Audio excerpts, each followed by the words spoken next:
Hello my friends, and welcome to a video that I have been wanting to write for a long time.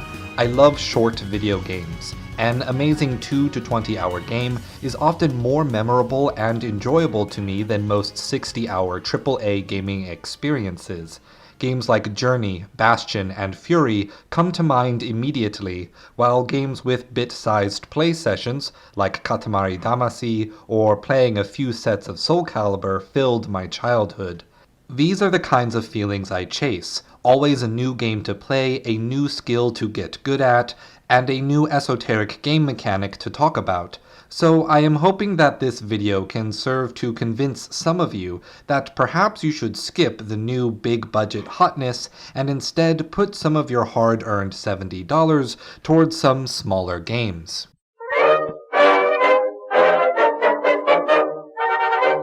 And immediately I find myself making an argument with which I don't wholly agree. It has become a norm of the premium gaming community to compare the value of a game to the value of a movie ticket.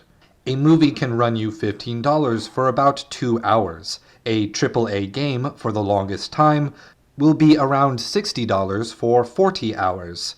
So if you count by hours of enjoyment per dollar spent, you get $7.50 per movie hour and only $1.50 per gaming hour. Video games sound like a steal compared to movies, and it's this overall value that we gamers often use to justify the higher cost to buy in. Now, we enjoy video games, often more so than even a great film, so we gamers don't have to work that hard to convince ourselves. Perhaps this also contributes to why open-world games are equally so successful and so divisive. Whether it's Fallout, Skyrim, Grand Theft Auto, Red Dead Redemption, The Witcher, The Legend of Zelda Breath of the Wild, Metal Gear Solid, The Phantom Pain, Final Fantasy XV, or Death Stranding, fans of open-world games are enthralled by the very act of moving through the virtual spaces and seeing what's there. But still others who aren't interested in that sort of engagement look at the promise of thousands of hours of gameplay costing less than a penny per hour, and suddenly a one-time purchase of $60 at Christmas is a great idea. Obviously, a long game that is bad is just a big waste of time, but games are a pricey investment no matter how you dice it. Avoiding a bad decision is almost more important to us than trying to find our new favorite or a diamond in the rough. But if you can only afford one game in a year, then it makes perfect sense to go with the biggest smash hit with the longest hours and most replayability. No matter how hard I try, I can't get around this argument. Your money matters, your time matters, and more specifically, both matter to how you feel about a game that you purchased. It matters to your enjoyment. But, as Lost Souls put it in the channel's Discord server, if you live a busy life and can't just sit down and play for more than an hour or less, then it would be nice to have smaller and more focused games. Thus, for the rest of the video, my arguments for short games need to focus on other reasons for your enjoyment that longer games may struggle to achieve. So, without further ado,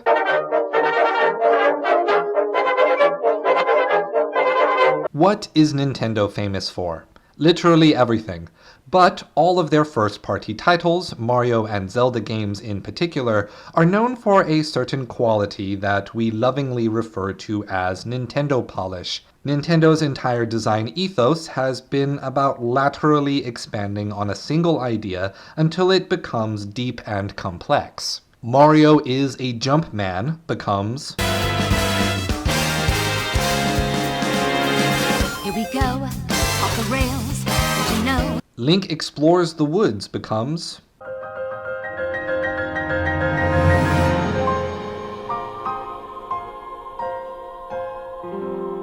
But not all AAA games are designed to deliver on seamless gameplay and many unique situations in which to test your skills.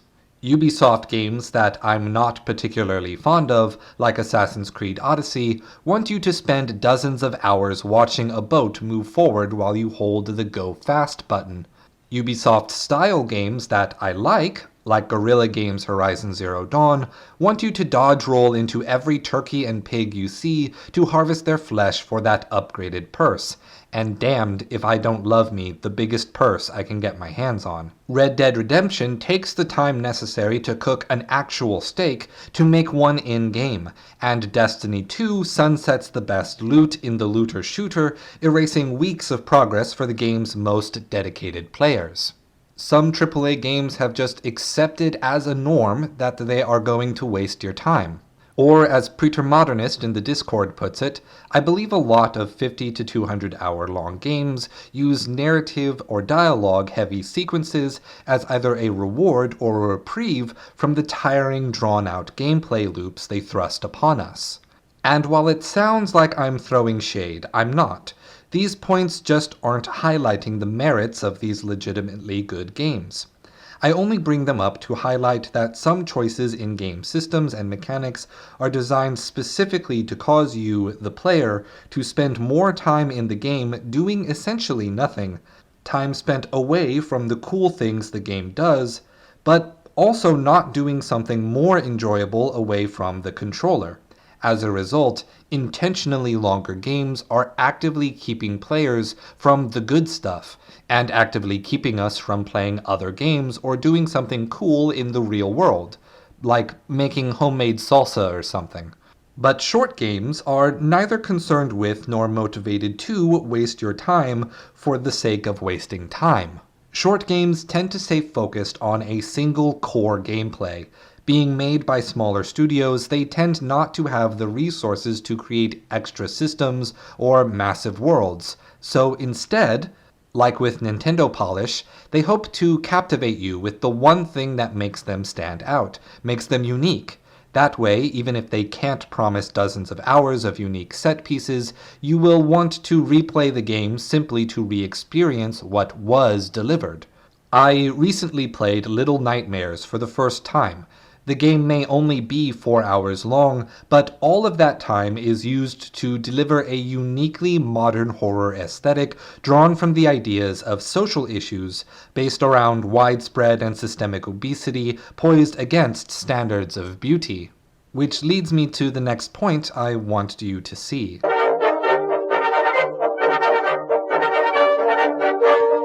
This contention is somewhat related to the argument against wasted time, but differs in its focus.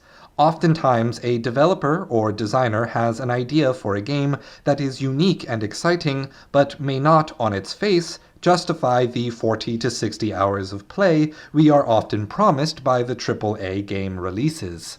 These game ideas can be fully fleshed out and thus also rise above the level of a proof of concept for development later on. And because video games are inherently multimedia affairs, these ideas can be visual, auditory, ludic, statistical, narrative, metamedia, or even unique combinations of different aspects of games. Anything really, but without the strict limitations and expectations of longer titles.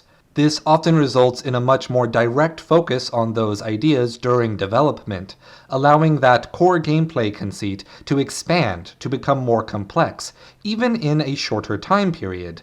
As Etra Games said in our Discord server, it's almost like an indicator that you may have more ideas per hour than anything in a long game. For example, I have started playing a lot of Dreams games specifically for these kinds of experiences. Tectonics was a high-speed racing game all about drifting around corners while the ground unearths and debris rains from above. None of the changes to the track felt unfair because I got to see the whole track before it broke apart, on the first lap. Beyond that, unlike every other racing game I've played, this game started the race at max speed rather than accelerating from zero, which helped me execute and familiarize myself with the drifting mechanic right away, and helped to sell the narrative of trying to race out of this city to escape an oncoming tsunami. Excluding the other two modes, this game was 4 minutes long. Press X to Puzzle was a single-button puzzle game that used a variety of button presses, which the player must decipher on their own to mimic picking an apple, curling a hockey puck, firing a quick-draw pistol, and navigating an RPG dungeon, all using only the X button, and all lasting about 15 minutes. I could go on, but I never miss an opportunity to break the rule of 3, but I chose these 2 games specifically to highlight opposite points. In the case of Tectonics, it introduced to me the whole package of a fully realized racing game, the short duration of which left me wanting even more stages, while easily engaging my desire to achieve greater skill and precision. Had I not been streaming on Twitch at the time, I could have spent hours trying to shave even a single second off my best time. As for Press X to Puzzle, it presented many activities in succession by exploring the myriad ways a single simple mechanic can be used. And it left me completely satisfied with the progression and experience. It left me wanting nothing more from the game. Both games delivered extremely fun experiences, but in completely inverted ways. On the one hand, a singular idea so well executed as to make me want even more. On the other, a broad idea expressed in many different ways that left me fully satisfied, each result being empowered by the fact that the experience was short and conclusive. This is the main reason I am so fascinated by short games. The smaller scope can deliver on greater potential. One of the core ideas in my book, Controller Revolution, Why Video Games Are the Future of Philosophy, is a focus on how games can cause us to associate ideas and values with gameplay and systems, and thus turn the act of play, of gaming, into an intuitive, non-verbal, and philosophical dialogue, because shorter games tend to have greater focus on executing their core ideas, should a developer choose to take up an inspiration from philosophy. Thus, I can be more confident that the game will directly deliver on the theme and create that kind of dialogue. But the benefits of playing short games aren't limited to what is in the game itself. They can deliver much more.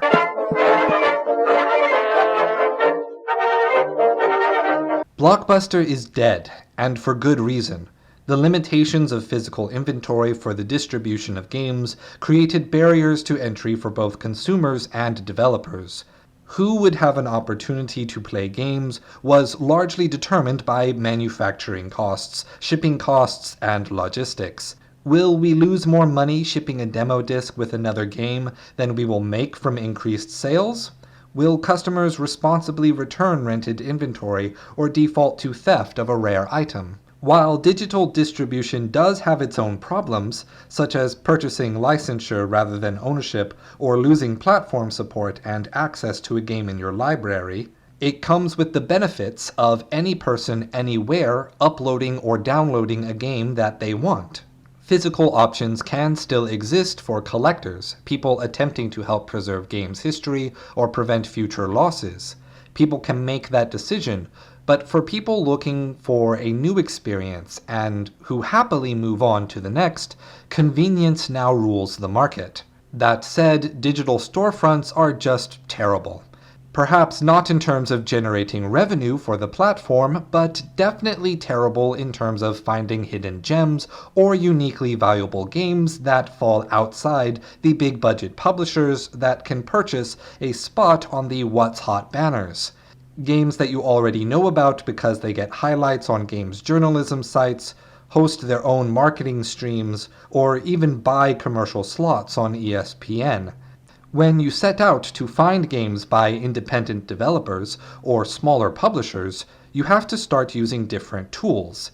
But games are complex. Filtering by genre rarely delivers games that scratch the same itch as others in that same genre. People often rely on community-based tools like ratings, comments, and notifications for what your friends are playing. The trouble with this is that creating and managing a trusted community is its own skill and time commitment. It is a system so inefficient for smaller dev studios that YouTubers and Twitch streamers are more effective at generating these sales than stores whose sole motivation is to generate sales.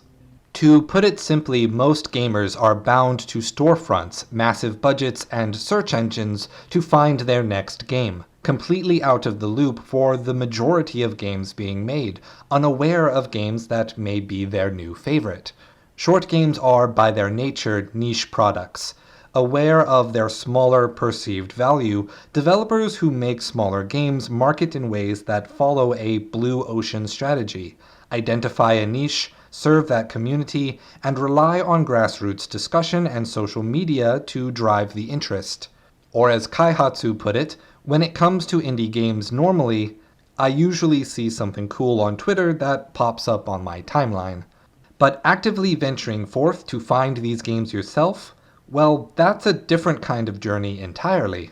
To begin finding these short games that deliver good experiences, you will need to start developing new research skills that you have never employed when consuming games. Like my friend Dead Fox, I go to my Steam wishlist, I look up games that are similar, or I simply Google a list of games that have released recently in the genre I am looking for, and look for a nice list. Before you know it, you are exploring smaller games platforms like itch.io or GameJolt. You are curating your own lists of developers and publishers that have delivered on games that you like. You are stepping outside your comfort zone to deliver non-localized games from foreign markets like PlayAsia.com, and even digging through the terrible menu layouts of the game console's digital stores. But this brings us full circle, back to the very first argument against buying short games. Your time and your money matter to your enjoyment of a game. Even if a short game has a cheaper price tag, a bad purchase still feels bad. To fully enjoy a purchase, you will need to develop a fairly keen eyesight, one that can discern between a low-budget game that delivers on quality versus a low-budget game that delivers on premium trash. And while that may seem obvious, consider this. The keen eye for quality that you developed finding great short games will help you judge the quality of big AAA games. To say this in the nicest way possible, big game publishers know how to polish a turd. Marketers don't have to show live gameplay or release demos to get you to buy. Big development studios know that high-resolution graphics and bullshot gameplay easily give off the pretense of quality without demonstrating any accurate idea of the game. Two recent big-name examples of this being Anthem and Cyberpunk 2077. But in the search for shorter games, you can get a better sense for quality regardless of budget. You can know your own preferences more precisely, and you can start to tell the different ways that games who have something to show off, versus how games who have something to hide. Being a consumer is always a delicate balancing act, especially when we are talking about an expensive luxury hobby like video games. But I hope I was able to highlight why I love short games, as well as accurately fit the consideration into the larger discussion of why so many gamers exclude short games from their consideration. I also tried something new with this video, namely that I asked my community for their input on ideas that I felt myself lacking or wanting more perspectives to help me write. I want my channel to be as much about philosophy as it is about video games, and to me that means staying in dialogue with all of you, and highlighting the importance of that dialogue to my perspectives in the videos. Obviously, I couldn't include all the contributions, but every single one was helpful to me, and I hope you will support this change of format. And if you want to help contribute in this way, you can find a link to the subscriber Discord in the description below. Don't forget to hit the like and subscribe buttons, share the video around, and remember, stay true.